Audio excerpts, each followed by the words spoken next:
প্রিয় ছাত্রছাত্রীরা, আজকে আমরা জানব ক্লাস 12 অ্যালকোহল ফেনল ইথার অধ্যায়ের আজকে আমাদের নতুন আরেকটা ভিডিও, যেখানে আমরা জানব অ্যালকোহলের রাসায়নিক ধর্ম এবং তার কিছু রাসায়নিক বিক্রিয়া। ঠিক আছে, তো অ্যালকোহলের ক্ষেত্রে আমরা জেনে এসেছি যে ওএইচ গ্রুপ, অর্থাৎ যেটা কার্যকরী যে গ্রুপ হচ্ছে তা হচ্ছে ওএইচ গ্রুপ। ঠিক আছে, তো বেশিরভাগ ক্ষেত্রে অ্যালকোহলের ক্ষেত্রে আমরা দেখব যে কার্যকরী গ্রুপের জন্যই কিন্তু অ্যালকোহল বিক্রিয়ায় অংশগ্রহণ করছে। ঠিক আছে, তো এই কার্যকরী গ্রুপের অংশগ্রহণ করাটা কিভাবে ঘটবে, এদের কিন্তু বন্ড বিয়োজনের দ্বারা। ঠিক আছে, ওই যে বন্ধন, সেই বন্ধন বিয়োজন ঘটবে। এবং যদি আমরা অ্যালকোহলের ক্ষেত্রে দেখি ডিপলি, তাহলে কার্বনের সাথে অক্সিজেন, তারপর হচ্ছে হাইড্রোজেন যুক্ত থাকবে। দেখো, এই বন্ধন বিভাজন কিন্তু তিন প্রকারভাবে হয়। ঠিক আছে, কীভাবে হতে পারে, যদি আমরা প্রথম দিকেই দেখি, প্রথম যেটা দেখব সেটা হচ্ছে কি, যে কার্বন, অক্সিজেন এবং হাইড্রোজেন, এখানে অক্সিজেন আর হাইড্রোজেনের মধ্যবর্তী বন্ডটা যখন ব্রেক করে, তখন অ্যালকোহলটা নিউক্লিওফাইল রূপে কাজ করবে। দেখো কিভাবে করবে, আমরা অ্যালকোহলের সাথে একটা বিক্রিয়া ঘটাচ্ছি, যে কার্বোক্যাটায়ন আছে এখানে। ঠিক আছে, তো কার্বোক্যাটায়ন আছে, তাহলে এখানে অক্সিজেনের যে লোন পেয়ার, সে লোন পেয়ার দিয়ে এই কার্বোক্যাটায়নটাকে অ্যাটাক করবে। ঠিক আছে, অ্যাটাক করার পর কি উৎপন্ন করবে, আর ও এইচ, এখানে প্লাস হয়ে যাবে। ঠিক আছে, কার্বন। ঠিক আছে, এরপর দেখো এইখানে ও আর এইচ, এই যে বন্ড, এই বন্ডটা কিন্তু ব্রেক করবে। ব্রেক করে আমাদের কিন্তু বিক্রিয়াত পদার্থ হিসেবে ইথার উৎপন্ন করে এবং এইচ প্লাস আয়ন দেয়। ঠিক আছে, তো এইখানে যে অ্যালকোহল কিন্তু নিউক্লিওফাইল হিসেবে যে কাজ করছে। ঠিক আছে, নিউক্লিওফাইল হিসেবে কাজ করলো। এরপর দ্বিতীয় যদি আমরা দেখি, যে এখানে যে কার্বন আর হচ্ছে অক্সিজেনের যে মধ্যে যে বন্ধন আছে, সেই বন্ধনটা যদি ব্রেক করে, সেই ক্ষেত্রে কি ঘটবে। দেখো, যখন বন্ধনটা ব্রেক করবে, সেই ক্ষেত্রে প্রোটনযুক্ত অ্যালকোহলের ইলেকট্রোফাইল রূপে কাজ করবে। ঠিক আছে, প্রোটনযুক্ত অ্যালকোহলের ইলেকট্রোফাইল হিসেবে কাজ করে। ঠিক আছে, কীরকমভাবে দেখি, যদি এইচ প্লাস থাকে, এইচ প্লাসকে লোন পেয়ার দ্বারা অক্সিজেন অ্যাটাক করে নিয়ে নেবে। ঠিক আছে, সংযুক্ত ঘটবে, আর এখানে CH2 OH2 প্লাস হয়ে গেল। ক্লিয়ার। এরপর যদি আমরা এতে বিআর মাইনাস বা কোনো একটা তোমার নেগেটিভ চার্জযুক্ত যদি নিই নিউক্লিওফাইল, সেটা কি করবে, এই নিউক্লিওফাইল তখন আবার এই হচ্ছে কার্বনে অ্যাটাক করবে এবং তার সাথে সাথে কার্বন অক্সিজেনের যে বন্ধন ছিল সেটা ব্রেক করে জল হিসেবে চলে যাবে। ঠিক আছে, তাহলে এইভাবে কিন্তু প্রতিস্থাপন বিক্রিয়া অংশগ্রহণ করছে এবং ইলেকট্রোফাইল হিসেবে কিন্তু এইখানে কাজ করছে। ক্লিয়ার। এবারে 3 নম্বর পয়েন্টটা কি, দেখো 3 নম্বর পয়েন্ট হচ্ছে, যখন এই হাইড্রোকার্বন গ্রুপ আর তার সাথে সাথে হচ্ছে তোমার এই কার্যকরী গ্রুপ, এটা তো হাইড্রোকার্বন গ্রুপ আর কার্যকরী গ্রুপ, এই দুটোই যদি তোমার হচ্ছে অংশগ্রহণ করে বিক্রিয়ায়, তখন কিন্তু OH বন্ধন ব্রেক করে, আবার তার সাথে সাথে কার্বন আর এইচ বন্ধনও ব্রেক করবে। এই 3 ধরনের বন্ড ব্রেকিংয়ের দ্বারাই কিন্তু বিক্রিয়াগুলো সংগঠিত হবে, সেগুলো আমরা একটা একটা করে দেখব। দেখো, সক্রিয় ধাতুর সঙ্গে যখন বিক্রিয়া ঘটবে, সেই ক্ষেত্রে কি হবে, দেখো আমরা অ্যালকোহলের সাথে যদি সক্রিয় ধাতু হিসেবে যেগুলো আমরা জানি, সোডিয়াম বা পটাশিয়াম বা ম্যাগনেসিয়াম বা অ্যালুমিনিয়াম, এদের যদি আমরা বিক্রিয়া ঘটালে কিন্তু আমরা দেখব যে এইখানে অ্যালকোহলীয় যে এইচ ছিল, ঠিক আছে, সেই এইচটা কিন্তু প্রতিস্থাপিত হয়ে যায় এই সক্রিয় ধাতু দ্বারা। ঠিক আছে, তো সেই সক্রিয় ধাতু দ্বারা প্রতিস্থাপিত হয়ে যায় এবং তার ফলে কিন্তু হাইড্রোজেনের উৎপত্তি ঘটবে। তাহলে আমরা এখানে কি পাবো, এখানে পেয়ে যাব, যদি আমরা সোডিয়াম ধরি তাহলে সোডিয়াম অ্যালকক্সি পেলাম, ঠিক আছে, আর হাইড্রোজেন গ্যাস হিসেবে নির্গত হয়ে যাবে। ক্লিয়ার, বোঝা গেল? যদি আমরা এর উদাহরণ দেখি তাহলে উদাহরণটা কি হবে, দেখো একটা উদাহরণ নিয়ে নিচ্ছি আমরা, ইথানল নিয়ে নিচ্ছি, ইথানল, এবং তার সাথে যদি 2 অণু সোডিয়াম 2 অণু ইথানল যদি পরস্পর বিক্রিয়া করে তাহলে এখানে যে এইচ ছিল অ্যালকোহলীয় এইচ তা কিন্তু প্রতিস্থাপিত হয়ে হাইড্রোজেন অণু হিসেবে গ্যাস তৈরি করবে, ঠিক আছে। CH3 CH2 ও Na 2 অণু আর হাইড্রোজেন গ্যাস উৎপন্ন হবে, ঠিক আছে। সোডিয়াম ইথোক্সাইড উৎপন্ন করবে, সোডিয়াম ইথোক্সাইড, ঠিক আছে, বোঝা গেল? তাহলে সক্রিয় ধাতুর সঙ্গে বিক্রিয়া করলে কি হবে, হাইড্রোজেন উৎপত্তি ঘটবে এবং অ্যালকক্সি উৎপন্ন হবে। ক্লিয়ার? এই যে সক্রিয় ধাতুর সঙ্গে যে বিক্রিয়া করছে এই বিক্রিয়ার ক্ষেত্রে কিন্তু আমরা অ্যালকোহলের একটা চরিত্র দেখতে পাবো, যা হচ্ছে অম্লধর্মিতা, অর্থাৎ অ্যাসিডিটি চরিত্র এখানে দেখাচ্ছে অ্যালকোহল। তাহলে অ্যালকোহল এখানে কি দেখাবে, অ্যালকোহল এখানে আম্লিক ধর্ম প্রদর্শন করবে, আম্লিক ধর্ম, ঠিক আছে। এখানে আম্লিক ধর্ম প্রদর্শন করবে। আর এখানে যে অ্যালকোহল কিন্তু অ্যাকচুয়ালি এখানে ব্রনস্টেড যে অ্যাসিড সেই ব্রনস্টেড অ্যাসিড হিসেবে কিন্তু কাজ করে, ব্রনস্টেড অ্যাসিড হিসেবে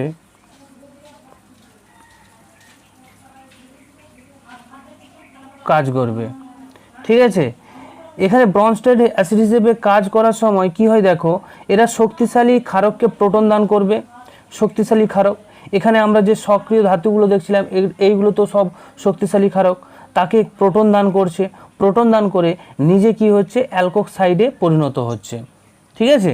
তো এইভাবেই কিন্তু তারা এই অ্যালকোহলগুলো অ্যাসিড ধর্ম প্রদর্শন করে। যদি আমরা উদাহরণ দিয়ে ব্যাপারটা বুঝতে চাই তো আমরা প্রথমে ক্ষার নিয়ে নিচ্ছি, ঠিক আছে, ক্ষারক নিলাম এবং তার সাথে যদি অ্যালকোহলের বিক্রিয়া ঘটায় দেখবে এইখানে প্রোটনটাকে ক্যাপচার করবে এই ক্ষারক, ঠিক আছে।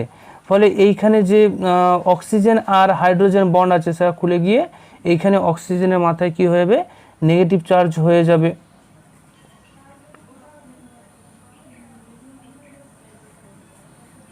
BH উৎপন্ন হলো প্রোটনেটেড হয়ে গিয়ে, ঠিক আছে। আর এখানে উৎপন্ন করবে মাইনাস, বোঝা গেল? তাহলে দুটো জিনিস আমরা বুঝতে পারলাম। তো এইখানে এটা ক্ষারক ছিল আর এটা কি ছিল, অ্যাসিড। তো অ্যাসিড থেকে যখন আমরা অ্যালকক্সি পাচ্ছি, ঠিক আছে, সেটাকে আমরা অনুবন্ধী ক্ষার বলবো, অনুবন্ধী ক্ষার বা ক্ষারক। আর ক্ষারক থেকে যেটা পাচ্ছি সেটা অনুবন্ধী অ্যাসিড,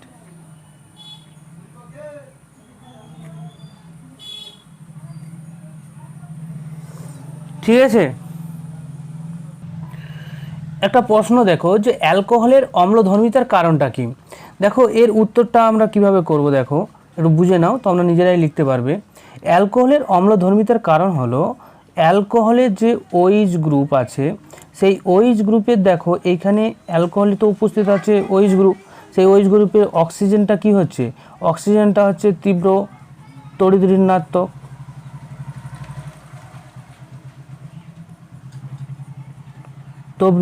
তড়িৎ ঋণাত্মক। আর এখানে হাইড্রোজেনটা হচ্ছে পজিটিভ ধর্মী, তড়িৎ ধনাত্মক ধর্মী, তড়িৎ ধনাত্মক ধর্মী।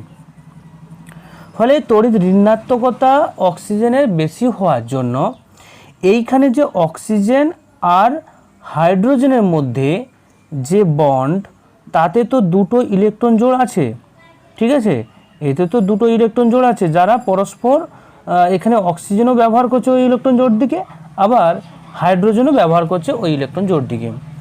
তো ইলেকট্রন জোড়টাকে টানার প্রবণতা কার বেশি হবে? যার তড়িৎ ঋণাত্মকতা বেশি।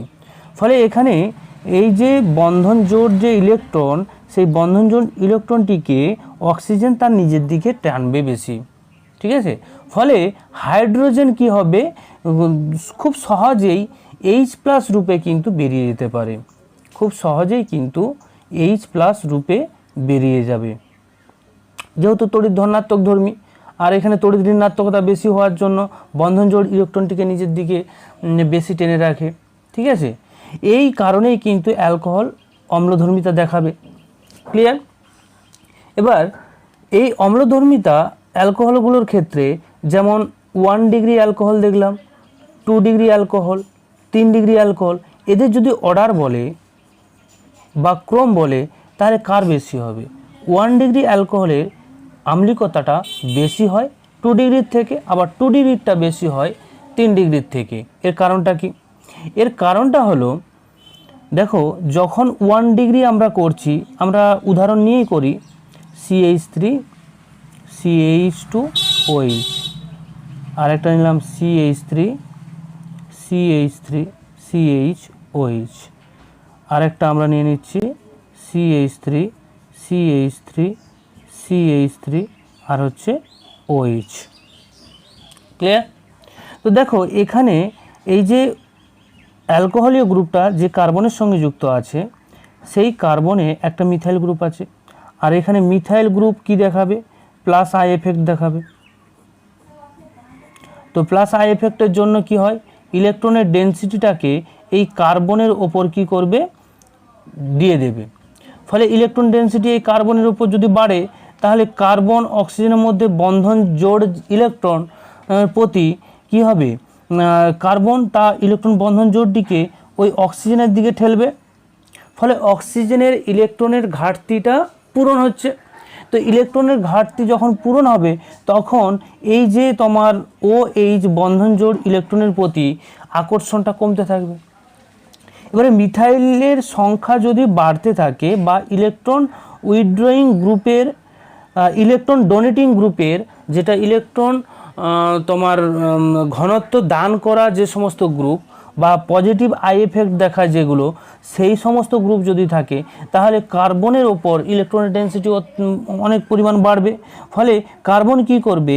কার্বন অক্সিজেনের দিকে ইলেকট্রনের ডেনসিটিটাকে বেশি পরিমাণ দেবে। ফলে অক্সিজেনের ইলেকট্রনের যে ঘাটতি সেটা অনেকটাই পূরণ হবে। ফলে এই যে অক্সিজেন হাইড্রোজেনের মধ্যে ইলেকট্রন জোড়, সেই জোড়ের প্রতি অক্সিজেনের টানটা কমে যাবে। ফলে তার কি হবে? অ্যাসিডিটিটা কম হবে, অর্থাৎ ইজিলি OH বন্ধনটাকে ব্রেক করতে পারবে না, ঠিক আছে। 1 ডিগ্রির ক্ষেত্রে যে শক্তি লাগছিল OH বন্ধনটিকে ব্রেক করার জন্য, 2 ডিগ্রির ক্ষেত্রে সেটা কি হবে? তুলনামূলকভাবে কি হচ্ছে? বেড়ে যাচ্ছে।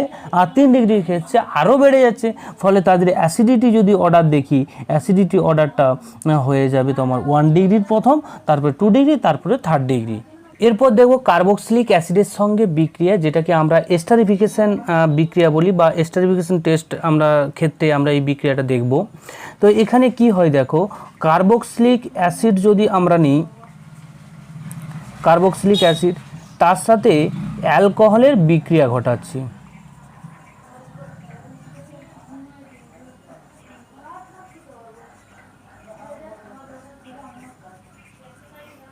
আর অ্যালকোহল,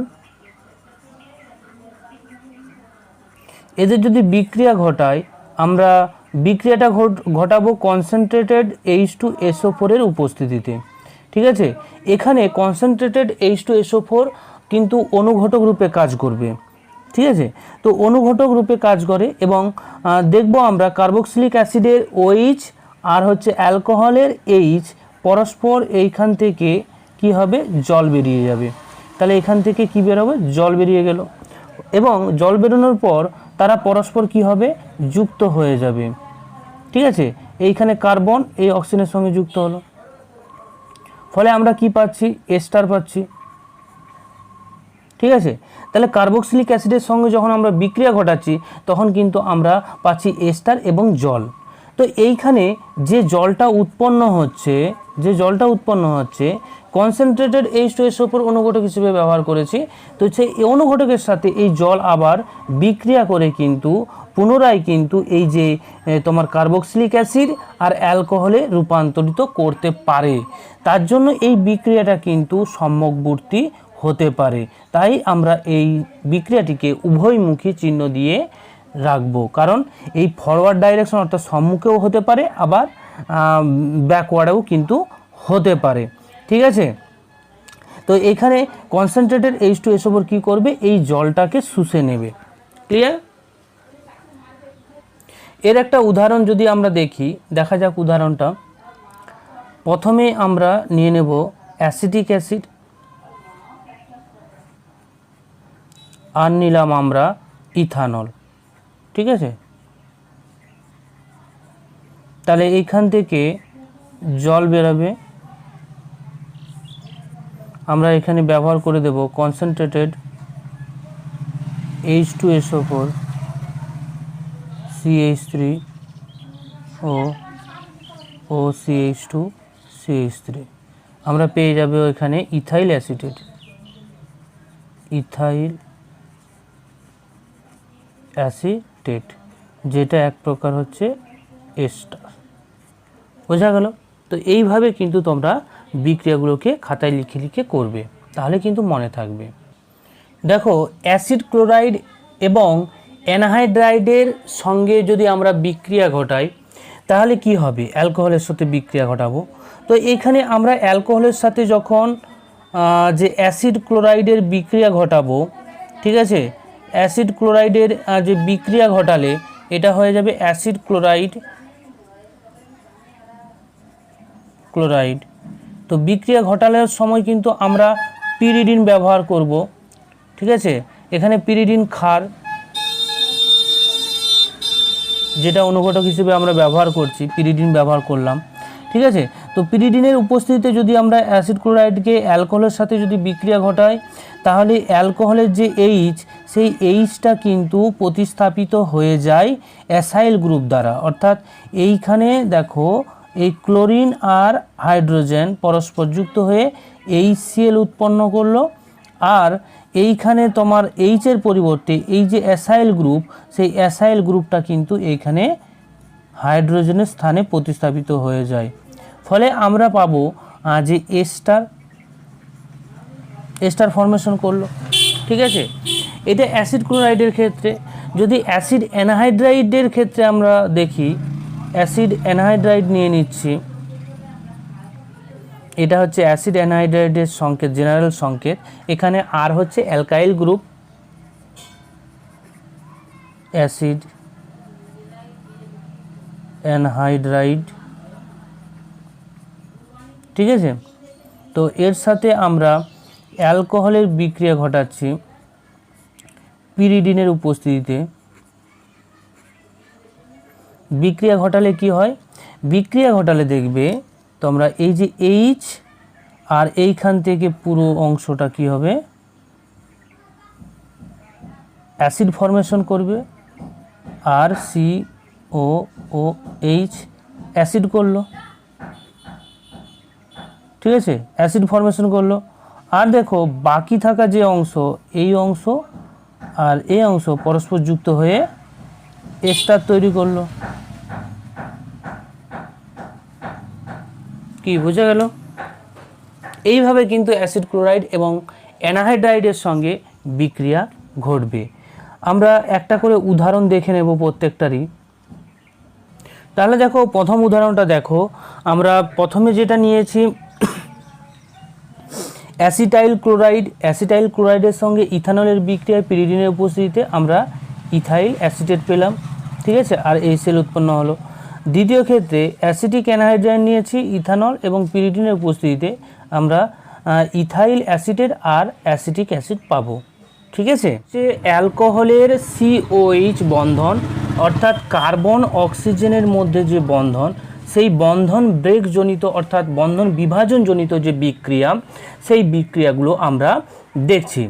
তো প্রথমে যে বিক্রিয়াটা আমরা দেখব, যে হ্যালোজেনের যে অ্যাসিড, সেই হ্যালোজেনের অ্যাসিডের যে সঙ্গে বিক্রিয়া, হ্যালোজেন অ্যাসিডের সাথে বিক্রিয়া যদি হয় তো অ্যালকোহলের তোমার হচ্ছে OH যে গ্রুপ, সেই গ্রুপ অ্যাসিডের H গ্রুপের সাথে যুক্ত হয়ে গিয়ে এক অণু জল নির্গত করবে এবং এইখান থেকে আমরা এই যে অ্যালকিল গ্রুপ আর হ্যালোজেন গ্রুপ পরস্পর যুক্ত হয়ে গিয়ে আমরা পেয়ে যাব হ্যালো অ্যালকেন।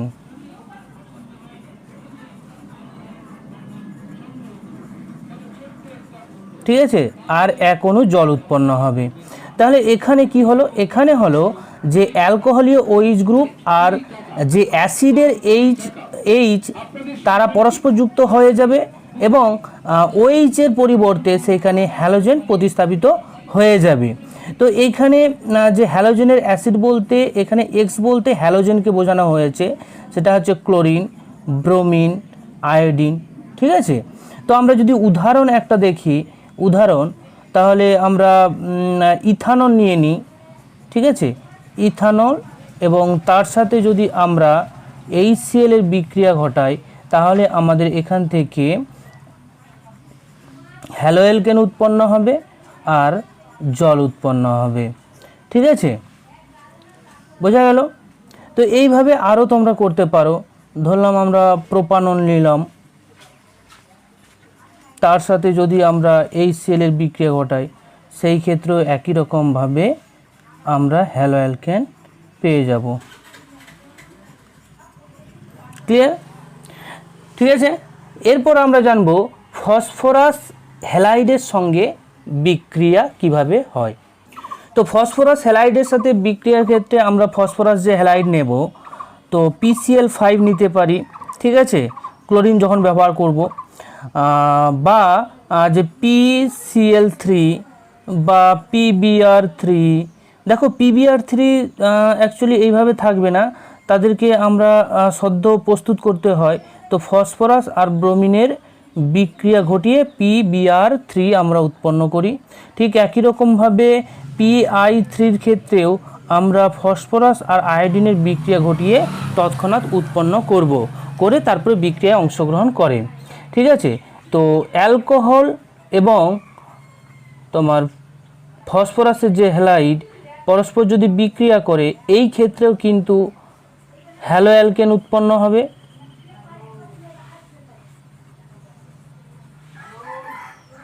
আর আমরা পেয়ে যাব এখান থেকে ফসফরিক অ্যাসিড। এখানে এক্স বলতে আমরা ক্লোরিন, ব্রোমিন আর আয়োডিনকে ধরে নেব, এখানে ফ্লোরিন আমরা ধরি না। ঠিক আছে, কারণ ফ্লোরিনের কিছু এক্সেপশনাল প্রপার্টি আছে যার জন্য আমরা ফ্লোরিনকে অ্যাভয়েড করব। ক্লিয়ার? ঠিক আছে, যদি উদাহরণ দেখি আমরা, উদাহরণটা দেখো, আমরা ইথানল নিলাম, তার সাথে যদি PCl5 দিই তাহলে আমরা হ্যালো অ্যালকেন পেলাম। ঠিক আছে, আর এখান থেকে আমরা পেয়ে যাব তোমার H3PO3। ক্লিয়ার? এরপর 3 নম্বর যেটা আমরা জানব, থায়োনিল ক্লোরাইডের সঙ্গে কিভাবে হ্যালো অ্যালকেন বিক্রিয়া করবে। থায়োনিল ক্লোরাইডের সঙ্গে যখন আমরা বিক্রিয়া দেখব তো এই বিক্রিয়ার ক্ষেত্রে আমরা অ্যালকোহলের সাথে থায়োনিল ক্লোরাইড SOCl2 এবং আমাদের কিন্তু পিরিডিন ব্যবহার করতে হবে, পিরিডিন। ঠিক আছে, পিরিডিন ব্যবহার করব এবং রিফ্লাক্স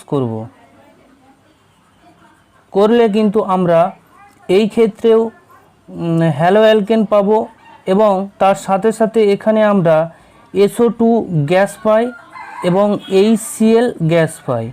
তাহলে বিক্রিয়ায় দেখা যাচ্ছে যে অ্যালকোহলের যে RO অর্থাৎ এখানে কার্বন আর অক্সিজেন বন্ডটা ব্রেক করবে, ব্রেক করে ক্লোরিন হচ্ছে এই তোমার অ্যালকিনের সাথে যুক্ত হয়ে হ্যালো অ্যালকেন উৎপন্ন করবে। আর এইখান থেকে OH বেরিয়ে গিয়ে দেখো সালফারের সঙ্গে একটা O যুক্ত হয়ে গিয়ে SO2 উৎপন্ন হয়, আর একটা হচ্ছে H যেটা রয়ে যাবে সেই Hটা ক্লোরিনের সাথে যুক্ত হয়ে HCl উৎপন্ন হয়। এখানে SO2 আর হচ্ছে HCl এই দুটোই কিন্তু গ্যাসীয় অবস্থায় উৎপন্ন হবে। ঠিক আছে, ফলে আমরা হ্যালো অ্যালকেন ইজিলি পেয়ে যাব। এইখানে, ঠিক আছে। তো যদি আমরা একটা উদাহরণ দেখি তাহলে ইথানল নিয়ে নেব।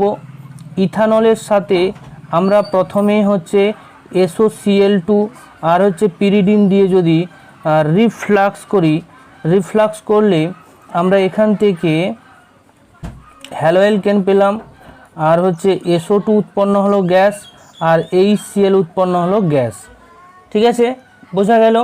তাহলে এই প্রত্যেকটা বিক্রিয়া প্রথমে যেটা দেখলাম যে হ্যালোজেনের অ্যাসিডের সাথে বিক্রিয়া, এইখানেও কিন্তু আমাদের দেখো এই যে কার্বন আর অক্সিজেন ও যে বন্ধন, অক্সিজেন বন্ধন, সেই বন্ডটাই কিন্তু ব্রেক করেছে। একই রকমভাবে আমরা ফসফরাস হ্যালাইডের ক্ষেত্রেও যেটা দেখলাম, সেই ক্ষেত্রে কিন্তু এখানে অ্যালকোহলের যে কার্বন অক্সিজেন বন্ড, সেই বন্ডটা ব্রেক করেছে। তাহলে এই সমস্ত বিক্রিয়াগুলো হচ্ছে যে অ্যালকেনের কার্বন অক্সিজেন বন্ড বিভাজন গঠিত বিক্রিয়া, বোঝা গেল। দেখো এরপর আমরা জানবো অ্যালকোহলের OH এবং অ্যালকিল গ্রুপ। এখানে OH গ্রুপ অ্যালকোহলীয়, আর অ্যালকিল যে গ্রুপ ছিল, এই দুটো গ্রুপই যদি তোমার হচ্ছে বিক্রিয়ায় অংশগ্রহণ করে, আমাদের তো অ্যালকোহল ছিল আর OH, এটা সাধারণভাবে আমরা লিখেছি।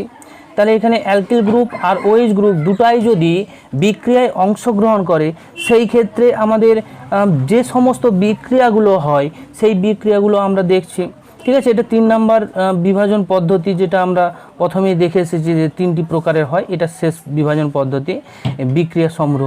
তো প্রথমেই যেটা আমরা যে জেনে নেব সেটা হচ্ছে ডিহাইড্রেশন। ডিহাইড্রেশন অর্থাৎ অ্যালকোহলের নিরুদন, ঠিক আছে। অ্যালকোহলে নিরুদন যদি ঘটায়, সেই ক্ষেত্রে কিন্তু আমরা দেখব যে OH গ্রুপ আর R গ্রুপ দুটাই কিন্তু বিক্রিয়ায় অংশগ্রহণ করেছে।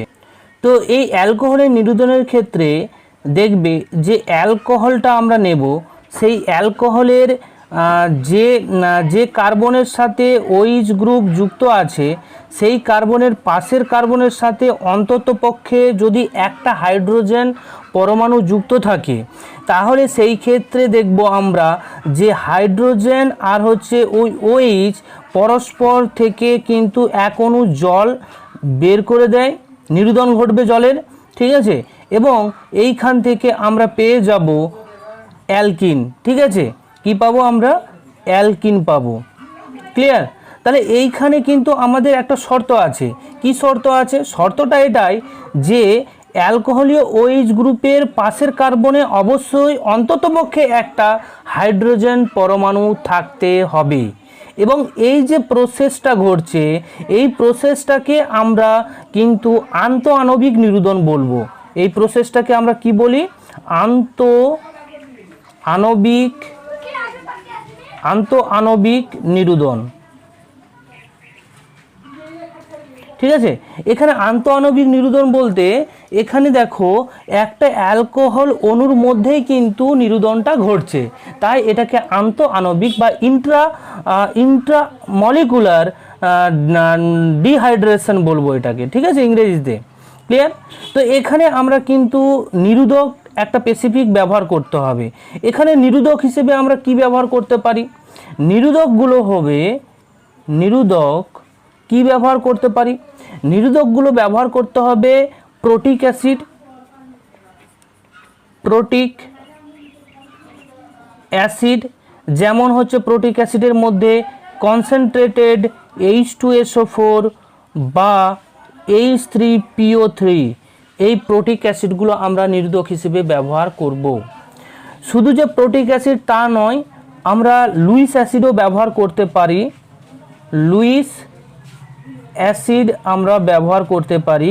সেই লুইস অ্যাসিডগুলোর মধ্যে হচ্ছে জিঙ্ক ক্লোরাইড আর অ্যালুমিনা। অ্যালুমিনার সংকেত কি? Al2O3, alumina. এইগুলো কিন্তু আমরা নিরোধক হিসেবে ব্যবহার করি, ক্লিয়ার।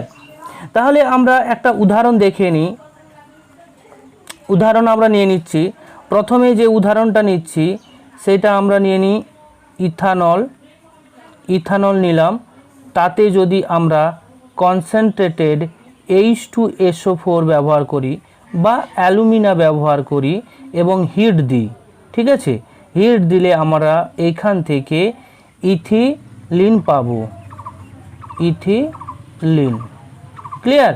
আর 1 অণু জল বেরিয়ে যাবে। বোঝা গেল? তাহলে এই যে ডিহাইড্রেশন প্রসেসটা হচ্ছে, এটা যদি আমরা মেকানিজম দেখি, মেকানিজমে 3টা আমরা স্টেপ পাবো। ঠিক আছে? সেই 3টে স্টেপ কি আমরা একটু দেখে নিই। এইখানে মেকানিজমে আমরা লক্ষ্য করব যে E1 মেকানিজম বা E1 বিক্রিয়া কৌশল দ্বারা কিন্তু সম্পূর্ণ ঘটে পুরো বিক্রিয়াটি, ডিহাইড্রেশন বিক্রিয়াটি। এর প্রথম স্টেপটা কি? প্রথম যদি আমরা স্টেপটা দেখি, সেই প্রথম স্টেপে কি হয়? প্রথম স্টেপে অ্যালকোহলের প্রোটনেশন ঘটে। ঠিক আছে? কিভাবে? যদি আমরা একটা অ্যালকোহল নিয়ে নিই, 3 ডিগ্রি অ্যালকোহল, এবং তার সাথে জলের উপস্থিতি। ঠিক আছে? ক্লিয়ার? এইখানে এই লোন পেয়ার দিয়ে, এই যে অ্যালকোহলীয় ও আছে, সেই ও লোন পেয়ার দিয়ে অক্সিজেন একটা প্রোটনকে ক্যাপচার করে। ঠিক আছে? প্রোটন ক্যাপচার করার ফলে কি হয়? এইখান থেকে আমরা প্রোটনেশন পেয়ে যাব। অ্যালকোহলের প্রোটনেশন ঘটলো। তাহলে অ্যালকোহলের প্রোটনেশন ঘটলো, তাহলে প্রথম স্টেপে কি হলো? প্রোটনেশন ঘটলো। ঠিক আছে? এবার সেকেন্ড স্টেপে কি হয়? সেকেন্ড স্টেপটাতে দেখবে 1 অণু জলের অণু অপসারিত হয় এবং ক্যাটায়ন উৎপন্ন হবে। এইখানে যে প্রোটনেট হয়ে গেল, এইখান থেকে জলের অণু অপসারিত হয় এবং ক্যাটায়ন উৎপন্ন করবে। সেটা কিভাবে দেখো, এমই, এটা হচ্ছে এমই, এখানে ও, এইচ প্লাস। ঠিক আছে? এইখানে কি হলো? এই বন্ডটা খুলে এখানে ক্যাটায়ন হলো, আর এইখান থেকে জলের অণু অপসারিত হবে, অর্থাৎ এইটা জলের অণু হিসেবে অপসারিত হয়ে গেল। তাহলে আমরা এখানে কি পেলাম? ক্যাটায়ন পেলাম। ঠিক আছে? আর 1 অণু জলের অণু পেলাম। বোঝা গেল? এটা হচ্ছে সেকেন্ড স্টেপ। এই যে সেকেন্ড স্টেপে কার্বোক্যাটায়ন ফর্মেশন হচ্ছে, এটা কিন্তু স্লো স্টেপ। এই স্লো স্টেপের জন্য এটাকে আমরা রেট ডিটারমিনিং স্টেপ বলবো, অর্থাৎ আরডিএস স্টেপ বলবো। বোঝা গেল? 3 নম্বর যে থার্ড স্টেপ, সেই থার্ড স্টেপে দেখো, থার্ড স্টেপে কি হবে? থার্ড স্টেপে এই যে কার্বোক্যাটায়ন যেটা আমরা পেয়েছি, সেই কার্বোক্যাটায়ন থেকে দেখো যে জল বিক্রিয়ায় অবস্থান করেছে, সেই জল আবার এই প্রোটনটাকে ক্যাপচার করবে। এখানে একটা কি হবে? এইখানে হচ্ছে তোমার এই কার্বনটা খুলে, কার্বন হাইড্রোজেনের যে বন্ড, সেই বন্ড খুলে গিয়ে এখানে ডবল বন্ড হয়, ফলে আমরা এখান থেকে অ্যালকিন পেয়ে যাই। ঠিক আছে? বোঝা গেল? এই 3টে স্টেপে কিন্তু E1 মেকানিজমের মাধ্যমে আমাদের ডিহাইড্রেশনটা ঘটবে। এখানে একটা মুখ্য বিষয় দেখো, যে কার্বোক্যাটায়নের স্টেবিলিটির ওপর কিন্তু এখানে অ্যালকোহলের নিরুদনের যে প্রবণতা বা টেন্ডেন্সি, সেটা কিন্তু বৃদ্ধিপ্রাপ্ত হয়। ঠিক আছে? তাহলে কার্বোক্যাটায়নের যদি স্থিতিশীলতা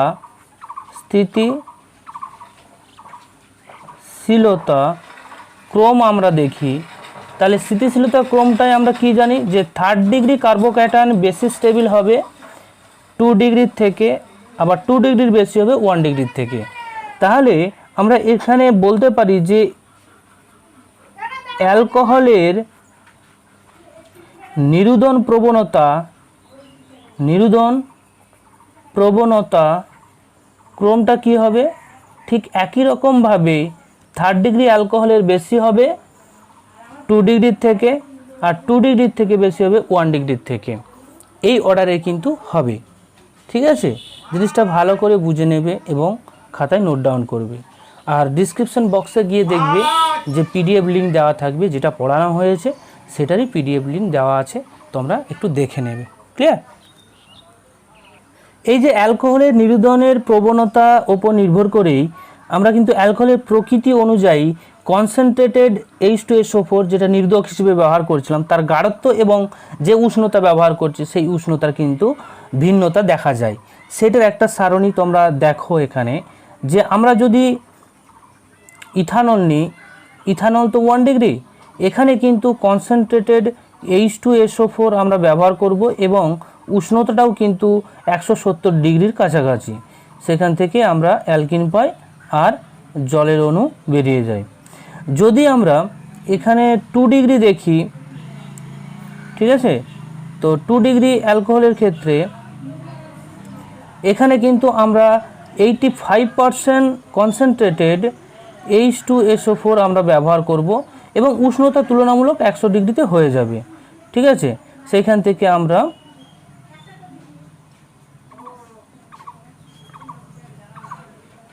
অ্যালকিন পাবো আর জল উৎপন্ন হবে। ঠিক আছে, 2 ডিগ্রির ক্ষেত্রে কী হলো 85% কনসেন্ট্রেটেড H2SO4 আর হচ্ছে 100 ডিগ্রি উষ্ণতা। আবার যদি আমরা টারসিয়ারির ক্ষেত্রে দেখি 3 ডিগ্রি, এই ক্ষেত্রে কিন্তু আমরা 20% H2SO4 আর হচ্ছে তোমার 85 ডিগ্রি সেন্টিগ্রেড উষ্ণতা দিলেই আমরা এখান থেকে অ্যালকিন পাই এবং জল উৎপন্ন হয়। তো দেখো 1 degree, 2 degree, 3 degree, 3rd degree পরপর যত উপর থেকে নিচের দিকে যাচ্ছি, অ্যালকোহলের যে নির্দন প্রক্রিয়া সেটা রীতিমতো কী হচ্ছে, সহজ হয়ে যাচ্ছে, তাই না?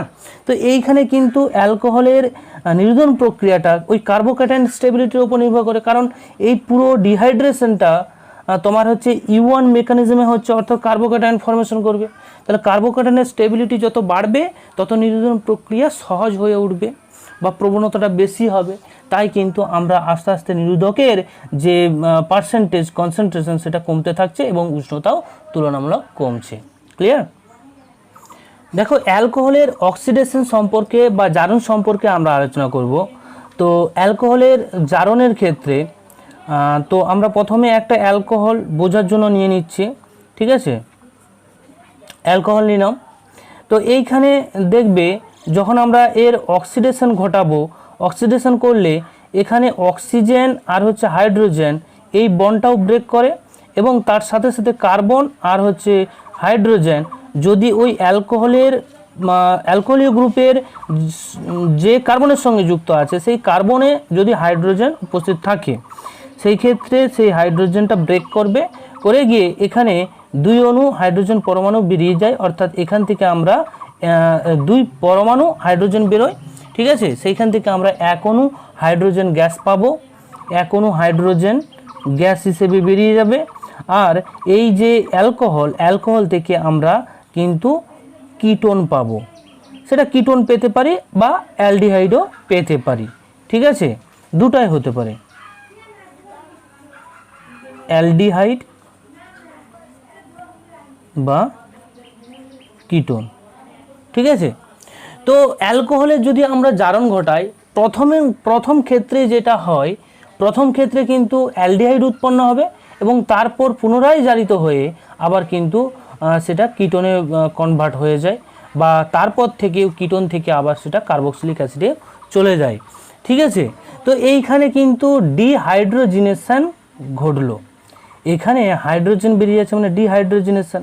তাহলে এই পুরো প্রক্রিয়াটাকে কিন্তু বলা যেতে পারে ডিহাইড্রোজিনেশন বিক্রিয়া। বোঝা গেল? ক্লিয়ার? এরপর আমরা 1 ডিগ্রি, 2 ডিগ্রি, 3rd ডিগ্রি প্রত্যেকটার ক্ষেত্রে আলাদা আলাদা করে জারণ ঘটিয়ে দেখব কি ঘটে। তো তার আগে আমরা এখানে জারক হিসেবে কি ব্যবহার করতে পারি সেইগুলো আমরা একটু শর্টলিস্ট করে নিই। ঠিক আছে, জারক দ্রব্য কি কি ব্যবহার করতে পারি? সোডিয়াম ক্রোমেট বা পটাশিয়াম ক্রোমেট অ্যাসিড মিশ্রণ, সোডিয়াম ডাইক্রোমেট, পটাশিয়াম ডাইক্রোমেট অ্যাসিডের মিশ্রণ, বা যদি আমরা পারম্যাঙ্গানেট ব্যবহার করি KMNO4 অ্যাসিড মিশ্রণ দিয়ে বা KMNO4 বেস দ্বারা, বা আমরা ডাইলুট নাইট্রিক অ্যাসিডও ব্যবহার করতে পারি জারক দ্রব্য হিসেবে। ক্লিয়ার? 1 ডিগ্রি অ্যালকোহলের যদি জারণ ঘটায়, আমরা 1 ডিগ্রি একটা অ্যালকোহল নেব, সেই অ্যালকোহলে যদি আমরা জারণ ঘটাই তাহলে 2 পরমাণু হাইড্রোজেন থেকে 1 অণু হাইড্রোজেন নির্গত হয়ে যায় এবং অ্যালকোহলটি অ্যালডিহাইডে রূপান্তরিত হয়। ঠিক আছে, এটা তো অ্যালকোহল এখানে পেয়ে যাচ্ছি অ্যালডিহাইড। ঠিক আছে, তারপর আবার পুনরায় অ্যালডিহাইড জারিত হয়ে এখানে অক্সিজেনের সংযুক্তি ঘটার ফলে এখানে কিন্তু আমরা কার্বক্সিলিক অ্যাসিড পাই। সমসংখ্যক কার্বন বিশিষ্ট কার্বক্সিলিক অ্যাসিড আমরা পাবো। ঠিক আছে, এখানে কার্বন সংখ্যা কিন্তু সেম থাকবে। অ্যালকোহলের যে কার্বন সংখ্যা, কার্বক্সিলিক অ্যাসিডের যে কার্বন সংখ্যা সেটা কিন্তু সেম, এখানে কোনো পরিবর্তন হচ্ছে না। তো এই ক্ষেত্রে একটা জিনিস তোমাদের মাথায় রাখতে হবে, যদি আমরা দেখো এইটা তো অনিয়ন্ত্রিত জারণ ব্যবস্থা, ঠিক আছে, নিয়ন্ত্রণ করছি না। যদি নিয়ন্ত্রিতভাবে আমরা জারণ ঘটাই সেই ক্ষেত্রে কিন্তু আমরা অ্যালডিহাইডের বিক্রিয়াটাকে স্টপ করতে পারি।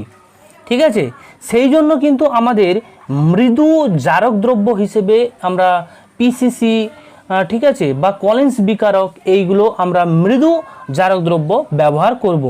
তাহলে আমরা সেই জিনিসটাই লিখলাম যে সীমাবদ্ধ জারণ ঘটাতে মৃদু জারক দ্রব্য ব্যবহার করা হয়।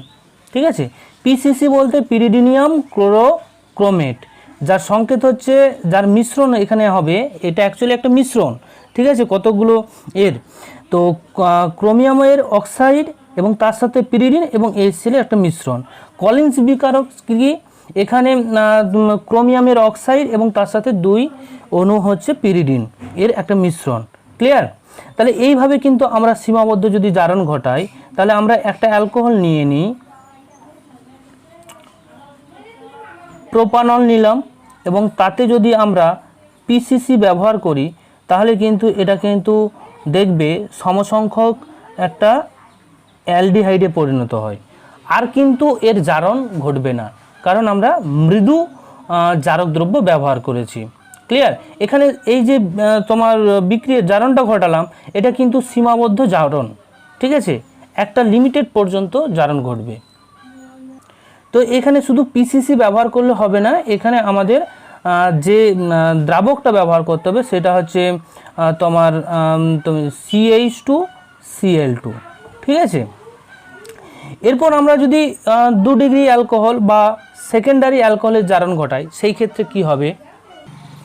এই 2 ডিগ্রি অ্যালকোহলের জারণের ক্ষেত্রে দুটো বিষয় মাথায় রাখবে তোমরা। ঠিক আছে, কি, যে যদি আমরা জারণ ঘটাই এমনি স্বাভাবিক অবস্থাতে, তাহলে সেই ক্ষেত্রে সমসংখ্যক কার্বন পরমাণুযুক্ত কীটন উৎপন্ন হয়, কিন্তু তার থেকে মানে তোমার জারিত হওয়ার প্রবণতা আর থাকবে না। যদি আমরা তীব্রভাবে জারিত করি বা তীব্র জারক দ্রব্য ব্যবহার করে যদি জারিত করি, সেই ক্ষেত্রে কিন্তু কম কার্বন পরমাণুযুক্ত কার্বক্সিলিক অ্যাসিডের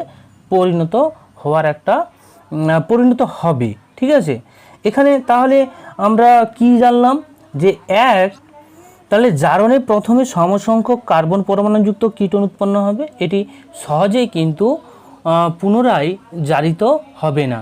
দ্বিতীয়টা কি হবে? তীব্রভাবে জারিত করলে কম কার্বন পরমাণুযুক্ত কার্বক্সিলিক অ্যাসিডের কিন্তু পরিণত হবে। ঠিক আছে, এখানে আমরা 2 ডিগ্রি অ্যালকোহলের ক্ষেত্রে যদি আমরা জারক দ্রব্যগুলো দেখি, যে সমস্ত জারক দ্রব্য আমরা ব্যবহার করব, সেই জারক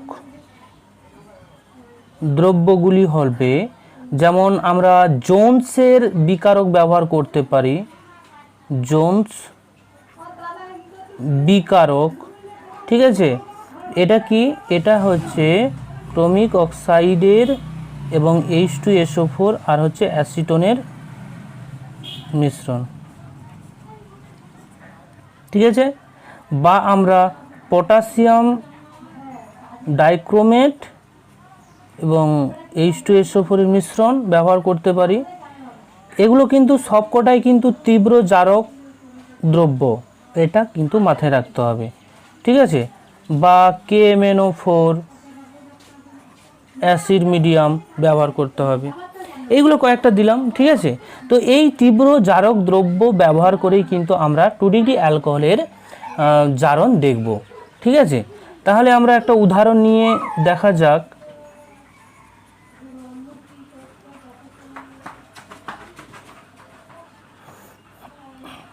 আমরা প্রথমে প্রতিসম অ্যালকোহল নিলাম, ঠিক আছে।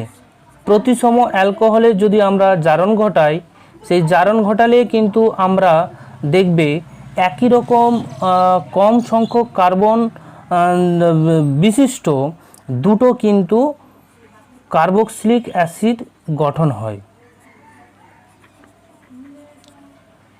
এই অংশটা ভেঙে যাবে, ভেঙে গিয়ে এই অংশ থেকে একটা কার্বক্সিলিক তোমার অ্যাসিড, আর এই অংশ থেকে আরেকটা কার্বক্সিলিক অ্যাসিড।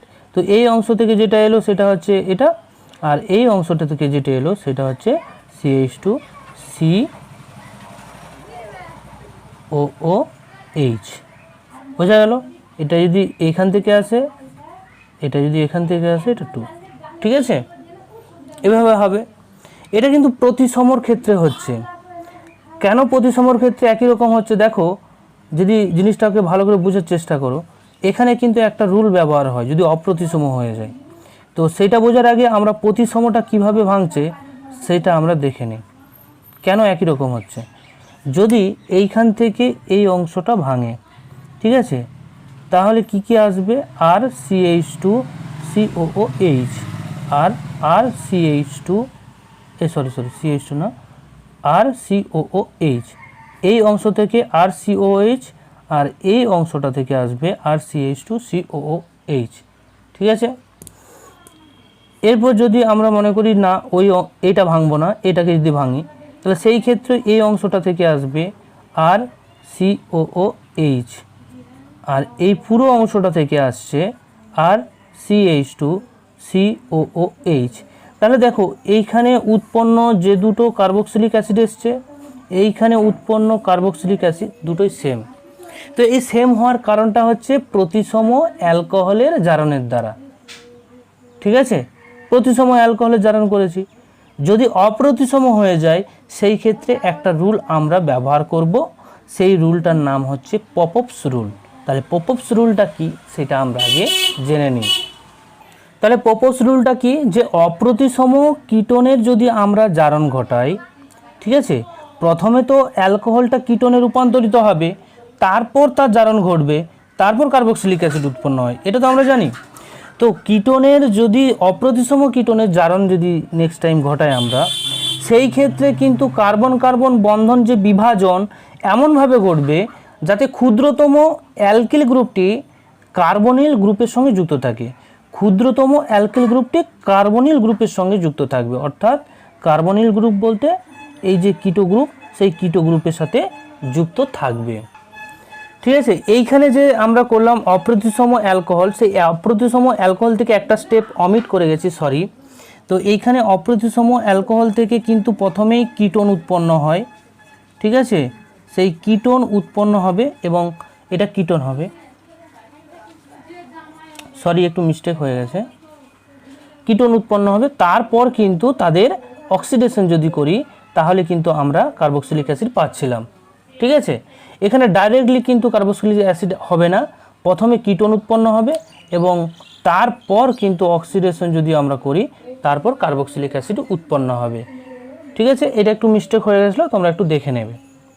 দেখো এই অপ্রতিসম আমরা যে অ্যালকোহলটা নিয়েছি, এটা প্রথমে অক্সিডেশন ঘটবে, অক্সিডেশন ঘটে কিটোনে রূপান্তরিত হবে, তারপর কিন্তু হবে, ঠিক আছে।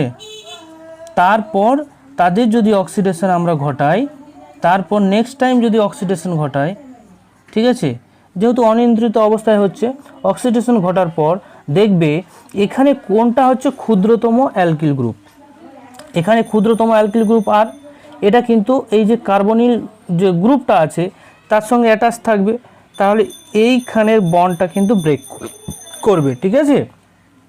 তাহলে এই অংশ থেকে একটা কার্বক্সিলিক অ্যাসিড আসবে, আর এই অংশ থেকে একটা কার্বক্সিলিক অ্যাসিড আসবে, ঠিক আছে। এইটাকে আমরা বলবো পপপস রুল, ক্লিয়ার? তো একটা উদাহরণ দেখলে তোমরা আরও ক্লিয়ারলি বুঝতে পারবে। তো এইখানে যদি আমরা অক্সিডেশন ঘটাই, সেই ক্ষেত্রে দেখবে সবথেকে ক্ষুদ্রতম যেটা হচ্ছে অ্যালকিল গ্রুপ CH3, এটা কিন্তু কার্বক্সিলিক অ্যাসিডের সাথে যুক্ত থাকবে, তাহলে এইখানের বন্ডটা ব্রেক করবে, করে গিয়ে এই অংশ থেকে একটা কার্বক্সিলিক অ্যাসিড আমরা পাবো, আর এই অংশ থেকে একটা কার্বক্সিলিক অ্যাসিড আমরা পেয়ে যাচ্ছি। ঠিক আছে, এইভাবে কিন্তু করতে হবে। তোমাদের একটা হোমওয়ার্ক দিচ্ছি, যেটা করবে তোমরা নিজেরাই, আশা করি জিনিসটা পারবে।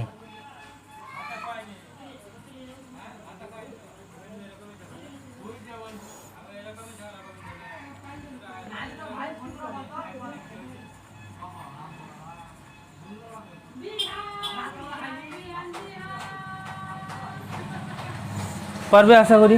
ক্লিয়ার? তো 3 ডিগ্রি অ্যালকোহলের যদি আমরা জারণ ঘটাই, এই ক্ষেত্রে 3 ডিগ্রি অ্যালকোহলে কিন্তু আমরা কোনোরূপ যে হাইড্রোজেন, সেই হাইড্রোজেনের অপসারণ কিন্তু দেখতে পাবো না। এখানে শুধুমাত্র দেখবে তোমরা যে কার্বন কার্বন বন্ধনটাই কিন্তু বিভাজিত হবে।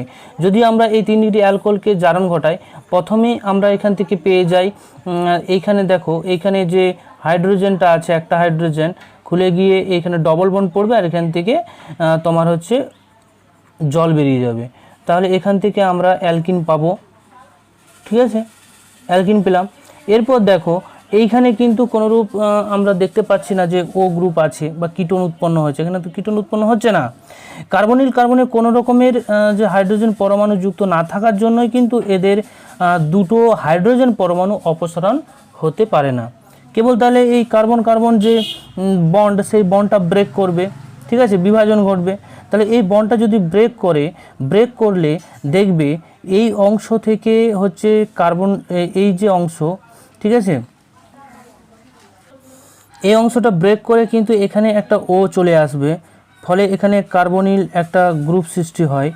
ঠিক আছে, তারপর এটা কিন্তু ঘটাবে K2Cr2O7 আর H2SO4 বিজারক দ্রব্য দিয়ে। তারপর একে যদি আমরা অক্সিডেশন ঘটাই, ঠিক আছে, আবার অক্সিডেশন ঘটাবো, তো এইখানে যে অংশ থেকে CH2 বেরিয়ে গেল, এখান থেকে কিন্তু বেরোবে অ্যাকচুয়ালি কার্বন ডাইঅক্সাইড গ্যাস আর হচ্ছে জল। ঠিক আছে, জল ডুবে বেরিয়ে গেল, আর এটা কার্বনিল যৌগে পরিণত হয়ে গেল।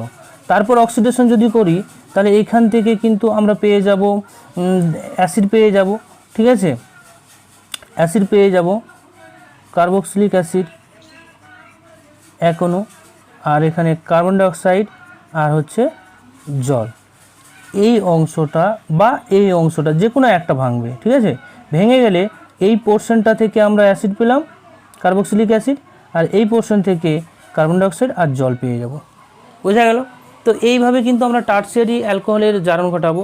তো টার্সিয়ারি অ্যালকোহলের জারণ হওয়ার প্রবণতা তোমার খুবই কম থাকে, তাই সাধারণ অবস্থায় এই জারণ কিন্তু আমরা ঘটাতে পারবো না। ঠিক আছে, টার্সিয়ারি অ্যালকোহলের জারণ প্রবণতা কম হয়, তাই সাধারণ অবস্থায় জারণ ঘটে না। ঠিক আছে, তাহলে এই জারণ ঘটানোর জন্য কিন্তু আমরা আম্লিক মাধ্যমে, এটা কিন্তু প্রশম বা ক্ষারীয় মাধ্যমে কিন্তু করা যায় না। প্রশম ও ক্ষারীয় মাধ্যমে তীব্র জারক দ্বারা জারিত হয় না। ঠিক আছে, এটা কেবলমাত্র কি হবে, কেবলমাত্র আম্লিক মাধ্যমে তীব্র জারক দ্বারা জারিত হয়। বোঝা গেল? এই পয়েন্টগুলো একটু দেখে রাখবে, তাহলে তোমাদের এটা করতে সুবিধা হয়। ক্লিয়ার? এরপর আজকের শেষ বিষয় যেটা আমরা জানব, যে অ্যালকোহলের ডিহাইড্রোজিনেশন। এটাই হচ্ছে আমাদের আজকের শেষ বিষয়। এটা হয়ে গেলে আমাদের অ্যালকোহলের রাসায়নিক ধর্ম টোটালি শেষ হয়ে যাবে। ঠিক আছে, অ্যালকোহলের ডিহাইড্রোজিনেশন তো এখানে অ্যালকোহলের ডিহাইড্রোজিনেশনের ক্ষেত্রে দেখবে যে OH এর H আর এখানে যেটার সাথে O যুক্ত আছে কার্বন তার একটা H, ঠিক আছে, ঠিক আছে, এই দুটো H কি হবে হাইড্রোজেন রূপে বেরিয়ে যাবে এবং অ্যালডিহাইড উৎপন্ন হয়, ঠিক আছে। এটা কিন্তু 1 ডিগ্রি অ্যালকোহলের ক্ষেত্রে আমরা অ্যালডিহাইড পাবো, অ্যালডিহাইড 1 ডিগ্রি অ্যালকোহলের ক্ষেত্রে। যদি এটা 2 ডিগ্রি অ্যালকোহল হয় সেই ক্ষেত্রে আমরা কিটোন পাবো, সেই ক্ষেত্রে আমরা কিটোন পাই, ঠিক আছে, কিটোন। আবার যদি আমরা টারসিয়ারি অ্যালকোহলের ক্ষেত্রে দেখি, ঠিক আছে, টারসিয়ারি অ্যালকোহলের ক্ষেত্রে যদি দেখি, এই দুটো হাইড্রোজেন বেরিয়ে গিয়ে সরি এখানে জল নয় তো হাইড্রোজেন, সরি হাইড্রোজেন। তাহলে এইখানে টারসিয়ারি অ্যালকোহলের ক্ষেত্রে যদি দেখি তাহলে অ্যালকিন উৎপন্ন হয়,